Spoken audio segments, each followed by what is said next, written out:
इस क्रूज के ऊपर में ये पोज देख रहे हैं आप, कुछ याद आया? फिल्मों का पोज है कुछ, टाइटैनिक, राइट है ना? और क्या आप इससे भी अच्छा क्रूज पे जाना चाहते हैं आप? दोस्तों ये एशिया का लार्जेस्ट क्रूज है और आपका वेट कर रहा मोदी के अगले साल। आज जो प्रोग्राम का नाम है गो डायमंड वर्कशॉप, यदि आज आप डिसीजन ले लेते हैं और दिस ईयर यदि आप डायमंड चले जाते हैं दोस्तों, तो 2023 में आप इससे भी बड़े cruise, Mediterranean cruise, European cruise पे आप जाने वाले हैं। Can you visualize? क्या आप ये सपने देख सकते हैं? अगर ये सपने देख सकते हैं तो आप भी पूरा कर सकते हैं। इस तरीके से पटाया, दुबई, सिंगापुर, मलेशिया, इस तरीके से आम बात हो गया। रिकॉग्निशन, अब एक गुलाब और एक बुके है ना? क्या यहाँ पे जब आप मोदी केयर में टीबीडी बनते हैं तो हमारे all India mentor doctor Surekha Bhargav ma'am, उनके लिए जोरदार तालियां। वो आपको यहाँ पे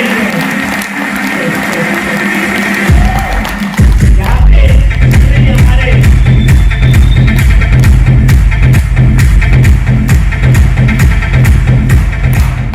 जितने भी हमारे टीबीडी हैं, अमित सर है, मिताली मैम, अभिजीत दा, सूर्यनामा सर और कोई होंगे तो नाम मैं मिस कर रहा हूँ, ठीक है? तो ये सारे लोगों को ये 100 केजी माला से सम्मानित किया जा चुका। दोस्तों आप चाहते हैं कि ऐसे ही आपको भी सम्मान मिले? दिल्ली में बुला करके ऑल ओवर इंडिया के लीडरशिप के बीच में आपको ये सेलिब्रेशन मिलता है दोस्तों। उसके बाद एबीपी न्यूज के ऊपर में आया था, है ना? तो ये सारे चीज रहा, मेरा थोड़ा बहुत अचीवमेंट रहा। तो मेरे ख्याल से अब तक में जो हमने आपको बताया, ये आपको जानने का मौका मिला होगा कि हेलो, अब तक में मैंने अपने स्टोरी के माध्यम से आपको बताने, एक ही मैसेज देने की कोशिश किया कि जब एक साधारण सा लड़का एक साधारण परिवार में, गरीब परिवार में जन्म लेकर के, और जब मोदी के जैसा दुनिया का खूबसूरत अपॉर्चुनिटी जब मिल जाता है, तो एक साधारण लड़का कैसे असाधारण बन जाता है। तो जब वो लड़का उस वहां से निकल के यहाँ आ सकता है और आप सैकड़ों लोगों के बीच में जब संबोधित कर सकता है, तो आप क्यों नहीं? If I can do it, and everybody can do it, right? अब तक में ये मैसेज देने की कोशिश किया, तो आप बताइए क्या सफलता मिलती है? और मैं मोदी केयर ही करता हूं, आपको तो पता होना चाहिए ना, है ना? जैसे लोग पूछते हैं, लोगों को यकीन नहीं होता है, लेकिन ये मोदी केयर की ताकत है, ये पावर है। अब हम आपको बताना चाहते हैं दोस्तों, world richest person Bill Gates ने कहा था एक वक्त 2003 में, जब उनसे पूछा गया था इंटरव्यू में कि आप इतने अमीर कैसे बने, क्योंकि अभी तो बहुत सारे लोग अमीर बन रहे हैं, लगातार वो 20 इयर्स तक बिल गेट्स दुनिया का सबसे अमीर व्यक्ति नंबर 1 के पोजीशन में बने रहे। तो उनसे पूछा गया तो उन्होंने बताया था, right time, right trends and long term vision. सही समय पे सही व्यापार के अंदर में एंटर करना, और आपके पास होना चाहिए दूरदृष्टि होना चाहिए, क्योंकि दृष्टि से इंसान लिमिटेड पैसा बनाता है, दूरदृष्टि से अनलिमिटेड पैसा बनाता है। यानी ये विजन होना चाहिए आपका। जैसे मैं बात करूं, जैसे दृष्टि की बात करूं, तो आपको ये दिखेगा क्या? जैसे अभी ट्रेनर साहब आए, बोले कि ये एल-कार्निटाइन है, ये मास गेनर है, ये आइसोलेट, राइट? उनको ये दिख रहा था, उनको ये दिख रहा था। कुछ लोगों को ये दिखता, मेरा पेस्ट है, साबुन है, साबुन तेल बेचने का बिजनेस है। यदि दृष्टि से देखेंगे तो मोदी केयर में दिखेगा ये तेल साबुन का बिजनेस है, राइट? लेकिन दूर दृष्टि से देखेंगे तो इसके पीछे में बड़ी बड़ी BMW, मर्सिडीज, जगुआर छिपी हुई है दोस्तों। विदेश यात्रा छिपी हुई है। मेलबोर्न में क्रिकेट टीम के साथ में, है ना, डिनर। अभी हम लोग जा रहे हैं क्रिकेट टीम के साथ में, दिन में तो मैच देखेंगे और शाम का डिनर इंडियन क्रिकेट टीम के साथ में दोस्तों। कैसा होगा? तो हम मेलबोर्न जा सकते हैं, राइट मैन? लेकिन क्या डिनर मौका मिलेगा? चंचल दा भी जा रहे हैं, मौका मिलेगा? चंचल दा फोन किए, राजेश भाई अरे सुपर एक्साइटेड, हमने क्या हुआ दादा? मेलबोर्न में हम लोग मस्ती करेंगे, यस, है ना? इसके लिए अभी आपको मेहनत करनी पड़ेगी। है ना, अभी मेहनत करेंगे तो ये चीजें मिलेगा। तो आपको विजन देखना होगा दोस्तों। We are not in selling business, we are not salesman, हम एक सेल्स प्रोफेशनल्स हैं, हम एक एंटरप्रेन्योर है दोस्तों। तो राइट ट्रेंड्स क्या इस वक्त हिंदुस्तान का, गौर कीजिएगा एक चीजों को, हिंदुस्तान का सबसे बड़ी जरूरत, सबसे बड़ा जो नीड है हिंदुस्तान का, वो है दोस्तों एंटरप्रेन्योर बनना, एंटरप्रेन्योर क्रिएट करना। और ये सबसे बड़ा ट्रेंड है।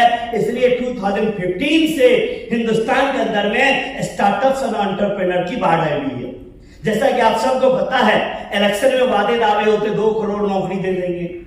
हमारे बिहार में भी चल रहा पॉलिटिकल, कोई कहता 10 लाख नौकरी दे देंगे, 20 लाख नौकरी दे देंगे, 2 करोड़ और इलेक्शन के बाद सब भूल जाता है, फिर विपक्ष याद दिलाता है। तो आपने कभी सोचा कि क्यों नहीं नौकरी मिल रही है? क्या सरकार देना नहीं चाहती है क्या? अरे देना चाहती है, देगा तो उसका वोट और बढ़ेगा, लेकिन दे क्यों नहीं रही है? सर देगा कहां से? पैसे है नहीं, देगा कहां से?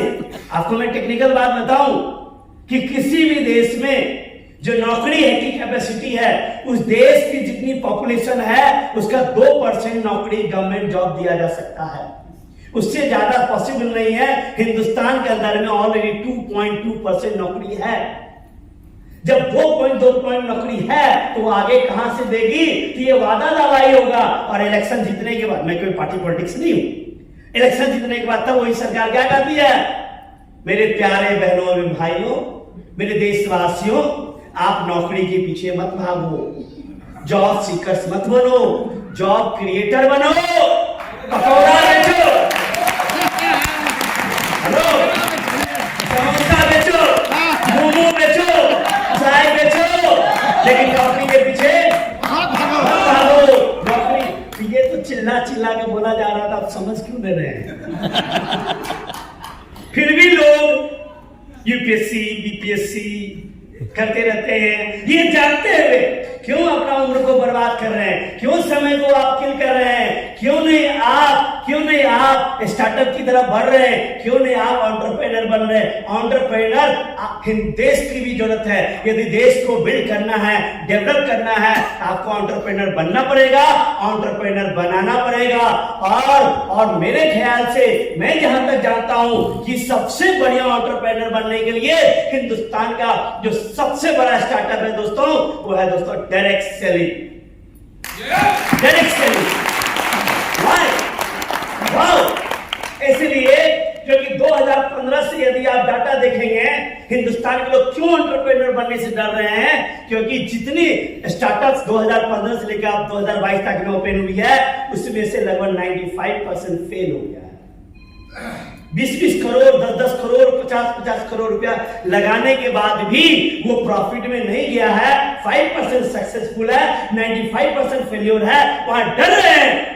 डायरेक्ट सेलिंग क्यों बेहतर? क्योंकि डायरेक्ट सेलिंग में दोस्तों नो रिस्क, फेल होने का चांस ही नहीं है, कोई रिस्क है, लॉस नहीं है, सिर्फ प्रॉफिट ही प्रॉफिट है। यदि शिद्दत से करते हैं वहां करोड़ों रुपया लगता है, यहां कुछ नहीं लगता है। तो डायरेक्ट सेलिंग सबसे बड़ा एंटरप्रेन्योर का फैक्ट्री है दोस्तों, इसलिए आप सबको डायरेक्ट सेलिंग में करना चाहिए। फ्यूचर ऑफ इंडिया क्या है? फ्यूचर ऑफ इंडिया क्या है? डायरेक्ट सेलिंग है। थोड़ा सा हम आपको रूबरू कराए, आप सभी जानते हैं, फिर भी मैं आपको बताना चाहता हूं। आप देख रहे हैं WFDSA का रिपोर्ट है,